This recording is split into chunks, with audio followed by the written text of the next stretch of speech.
Ce forum est un forum extrêmement important, compte tenu du fait que c'est un forum qui se passe pour la première fois en Afrique subsaharienne pour pouvoir adresser des questions de l'eau. Et on sait très bien que le problème de l'eau est un problème acute d'importance au niveau des pays africains, compte tenu du nombre de gens qui n'ont pas accès à l'eau potable et à l'assainissement. On sait qu'il y a des millions de gens qui n'ont pas accès à l'eau de bonne qualité, malheureusement.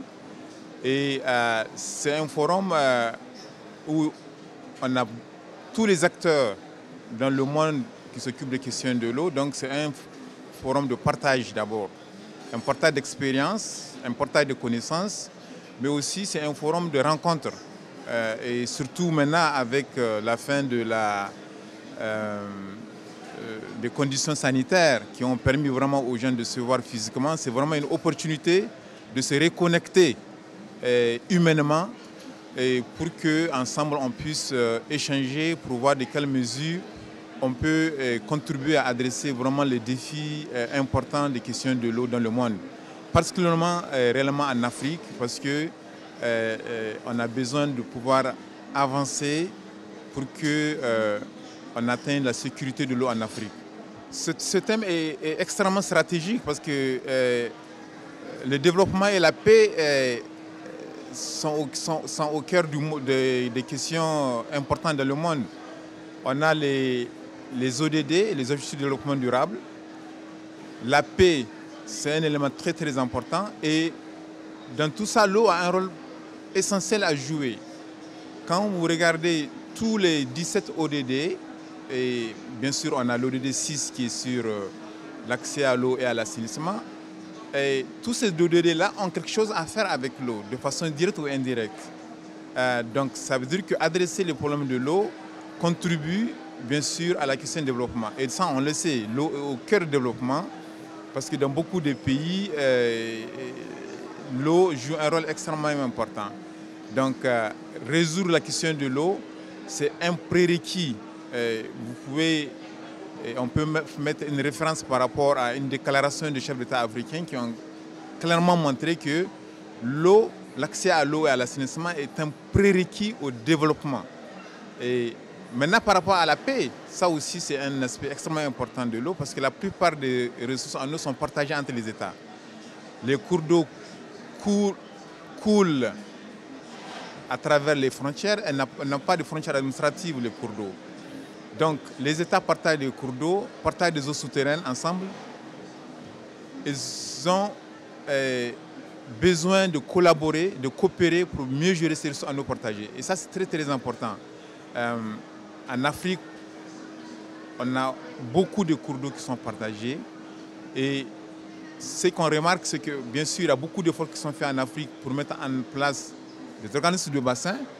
Et il y a des efforts à faire pour faire de la même chose au niveau des aquifères. Et comme vous le savez, cette année, la journée mondiale de l'eau, c'est sur les eaux souterraines. On a produit un rapport sur les eaux souterraines. Et nous pensons qu'il faut qu'on mette l'accent sur les eaux souterraines. Donc, bref, pour l'UNESCO, c'est un thème à point nommé. Parce que le développement fait partie du mandat de l'UNESCO, mais aussi la paix. Parce que comme vous le savez, l'UNESCO a été créé par rapport aux questions de paix. Et changer la mentalité des gens pour qu'on puisse avoir une paix durable dans le monde. Donc l'eau, certainement, a quelque chose à voir par rapport à ça. Et de notre côté, nous pensons que l'eau est un catalyseur de coopération.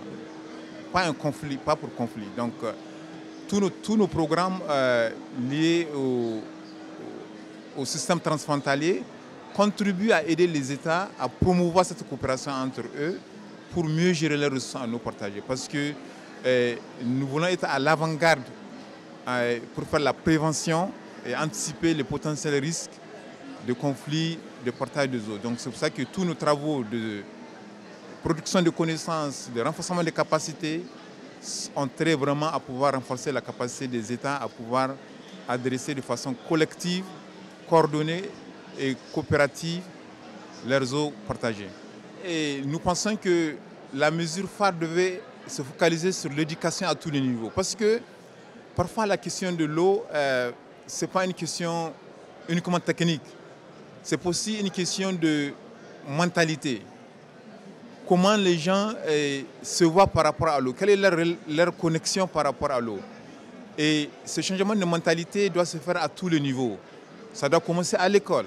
Là, hier, on a reçu des écoliers qui sont venus à notre stand, qu'on a sponsorisé pour qu'ils comprennent l'importance de conserver bien l'eau, d'éviter les gaspillages.